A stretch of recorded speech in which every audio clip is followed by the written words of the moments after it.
Parallel connection എന്താണെന്നും അതിൻ്റെ wiring എങ്ങനെയാണെന്നും അതിന് വേണ്ട ടൂൾസും മെറ്റീരിയൽസും എന്തൊക്കെയാണ്, കണക്ഷൻ എങ്ങനെയാണ് എന്നുള്ള കാര്യങ്ങളൊക്കെ നമ്മൾ മുമ്പൊരു വീഡിയോ ചെയ്തിട്ടുണ്ട്. കാണാത്തവർ ആ വീഡിയോ പോയി കാണുക. ഈ വീഡിയോയിൽ നമ്മൾ കാര്യമായിട്ട് ഫോക്കസ് ചെയ്യുന്നത് ഇതിൻ്റെ തിയററ്റിക്കൽ വശമാണ്. അത് നമ്മൾ പ്രാക്ടിക്കലി പ്രൂവ് ചെയ്യാൻ പോവുക. അപ്പോൾ തിയററ്റിക്കലി നമ്മൾ പാരലൽ കണക്ഷനിൽ പഠിച്ചിട്ടുള്ളത് ആ സർക്യൂട്ടിലെ വോൾട്ടേജ് തുല്യമായിരിക്കുമെന്നും എന്നാൽ അതിലൂടെ ഒഴുകുന്ന കറൻറ്റ് വ്യത്യസ്തമായിരിക്കുമെന്നാണ് നമ്മൾ പഠിച്ചിട്ടുള്ളത്. അപ്പോൾ നമ്മളിവിടെ 2 ലാമ്പുകൾ ഉപയോഗിച്ചിട്ട് ആദ്യം രണ്ടും സെയിം വാട്ടേജുള്ള ബൾബുകൾ ഉപയോഗിച്ച് നമ്മൾ പരീക്ഷിക്കുന്നു. ശേഷം വ്യത്യസ്ത വാട്ടേജുള്ള ബൾബുകൾ നമ്മൾ ഉപയോഗിക്കുന്നു. ഈ 2 കേസ് സ്റ്റഡിയിലും ഈ തിയററ്റിക്കൽ സ്റ്റഡി സത്യമാണോ എന്ന് നമ്മൾ പ്രാക്ടിക്കലി നമുക്ക് ചെയ്തു നോക്കാം. Step 1, wake up early, gonna rise with the sun. Step 2, get some good, some food in you. Step 3, think real hard about what you wanna be. Step 4, everybody just do your thing. Wake up, today's gonna be a good day.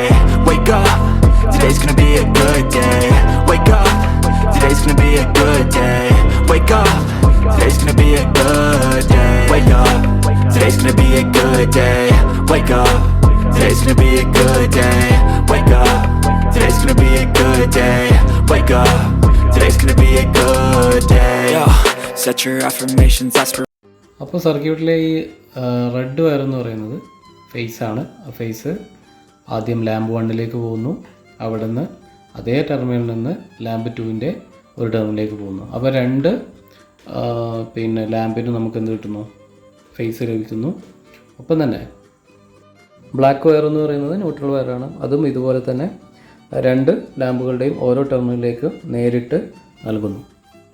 അടുത്ത study എന്ന് പറയുന്നത് 2 ലാമ്പുകളും 40 what വീതമുള്ള ലാമ്പുകൾ വെച്ചിട്ടാണ് നമ്മൾ ചെയ്തു നോക്കുന്നത്. അതിനുശേഷം ഒരു ലാമ്പ് ഹോൾഡറിൽ 40ഉം ഒന്നിൽ 60 വാട്ടും വെച്ച് നമുക്ക് ചെയ്തു നോക്കാം.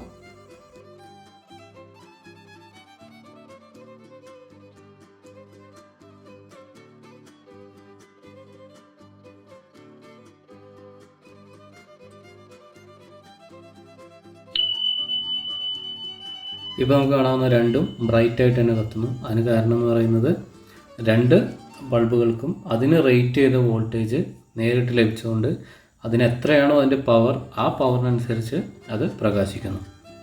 ആദ്യം സപ്ലൈ വോൾട്ടേജ് എത്രയാണെന്ന് അളക്കേണ്ടതുണ്ട്. അതിന് വേണ്ടിയിട്ട് നമ്മൾ എന്ത് ചെയ്യുന്നു? മൾട്ടിമീറ്ററിനെ AC വോൾട്ടിലേക്ക് മാറ്റുന്നു. 600 വോൾട്ടിലാണ് ഇപ്പോൾ ഞാൻ അതിലേക്ക് ഇട്ടിരിക്കുന്നത്. നമ്മൾ സിംഗിൾ ഫേസിലാണ് വർക്ക് ചെയ്യുന്നത്, അതുകൊണ്ട് 600 വോൾട്ട് തന്നെ മതിയാവും.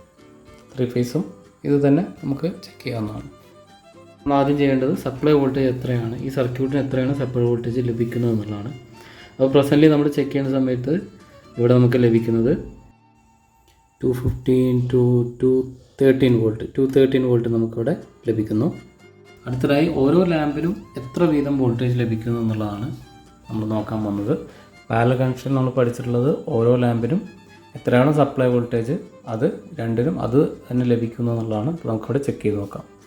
അപ്പോൾ നമുക്ക് ഇവിടെയും ലഭിക്കുന്നത് 214 വോൾട്ട് അപ്രോക്സ് അത് തന്നെയാണ് കിട്ടുന്നത്. ശേഷം ലാമ്പ് 2ലേക്ക് നമ്മൾ ചെക്ക് ചെയ്യുകയാണെങ്കിൽ അതിനും ലഭിക്കുന്നത് 214 വോൾട്ട് തന്നെയാണ്. അടുത്തതായി നമ്മൾ ചെക്ക് ചെയ്യാൻ പോകുന്നത് സർക്യൂട്ടിലെ കറണ്ടാണ്. അതിനായിട്ട് നമ്മൾ മൾട്ടിമീറ്റർ അമ്മീറ്ററിലേക്ക് മാറ്റുന്നു. 20 ആംപ്സ് AC ആംബിയറിലേക്ക് നമ്മൾ മാറ്റിയതിന് ശേഷം നമ്മൾ എല്ലാ ബ്രാഞ്ചും നമ്മൾ അളക്കും. അതായത് പാരലൽ കണക്ഷൻ ആയതുകൊണ്ട് 2 സർക്യൂട്ട് നമുക്കിവിടെ അവൈലബിൾ ആണ്. ലാമ്പ് 1ൻ്റെയും ലാമ്പ് 2ൻ്റെയും 2 സർക്യൂട്ട് ഉണ്ട്. അപ്പോൾ ആദ്യം നമ്മൾ അളക്കാൻ പോകുന്നത് ഈ സർക്യൂട്ട് മൊത്തത്തിൽ എത്ര കറണ്ട് എടുക്കുന്നു എന്നുള്ളതാണ്. അപ്പോൾ നമുക്ക് കാണാൻ കഴിയുന്നത് അപ്പോൾ ഏകദേശം 0.46 ആംപ്സാണ് സർക്യൂട്ട് മൊത്തത്തിൽ എടുക്കുന്ന കറണ്ട് എന്ന് പറയുന്നത്. അതായത് ലാമ്പ് 1ലെ അഥവാ ബ്രാഞ്ച് 1ലെ കറണ്ട് എന്ന് പറയുന്നത് അവിടെ നമുക്ക് ലഭിക്കുന്നത് ഹോൾഡ് ചെയ്ത് കഴിഞ്ഞാൽ ഹോൾഡ് ബട്ടൺ പ്രസ് ചെയ്ത് കഴിഞ്ഞാൽ നമുക്ക് കിട്ടുന്നത് 0.22 ആംപ്സാണ് ലാമ്പ് 1 എടുക്കുന്ന കറണ്ട് എന്ന് പറയുന്നത്. അടുത്തതായിട്ട് നമ്മൾ ബ്രാഞ്ച് 2ൽ കറണ്ട് ഇളക്കുന്നു. അവിടെ നമുക്ക് ക്ലാമ്പ് ഓൺ ചെയ്യുമ്പോൾ നമുക്ക് കിട്ടുന്ന സർക്യൂട്ടിലെ കറണ്ട് എന്ന് പറയുന്നത് ഏകദേശം 0.22 ആംപ്സ് തന്നെയാണ് അവിടെ ലഭിക്കുന്നത്. ഇതായിട്ട് ചെയ്യാൻ പോകുന്നത് ഒരു 60 വാട്ടും ഒരു 40 വാട്ടും ലാമ്പുകൾ വെച്ചിട്ടാണ് പരിശോധിക്കാൻ പോകുന്നത്. അതിൽ 40 വാട്ട് ലാമ്പിൽ എടുക്കുന്ന കറണ്ട് എന്ന് പറയുന്നത് 0.1716 ഏകദേശം 0.16 ആംസ് ആണ് അവിടെ എടുക്കുന്നത്. ലാമ്പ് 2ൽ നമ്മൾ ചെക്ക് ചെയ്യുകയാണെങ്കിൽ ഏകദേശം 0.22 ആംസ് എടുക്കുന്നുണ്ട്. അപ്പോൾ ഈ കഴിഞ്ഞ 2 പരീക്ഷണങ്ങളിൽ നിന്ന് നമുക്ക് മനസ്സിലാക്കാൻ കഴിയുന്നത് നമ്മുടെ ഫൈൻഡിങ്സ് എന്ന് പറയുന്നത് പാരലൽ കണക്ഷനിൽ അതിൽ ഘടിപ്പിച്ചിരിക്കുന്ന എല്ലാ ലോഡിനും ലഭിക്കുന്ന വോൾട്ടേജ് തുല്യമായിരിക്കും. എന്നാൽ അവയിലൂടെ ഒഴുകുന്ന കറണ്ട് എന്ന് പറയുന്നത് അതിൻ്റെ വാട്ടേജിനനുസരിച്ചായിരിക്കും, അല്ലെങ്കിൽ അതിൻ്റെ റെസിസ്റ്റൻസിന് ആനുപാതികമായിരിക്കും. അപ്പോൾ പാരലൽ കണക്ഷനിൽ വോൾട്ടേജ് തുല്യവും കറണ്ട് വ്യത്യസ്തവുമായിരിക്കും എന്നുള്ളൊരു ഫൈൻഡിങ്സിലേക്ക് നമ്മൾ എത്തിച്ചേരുന്നു.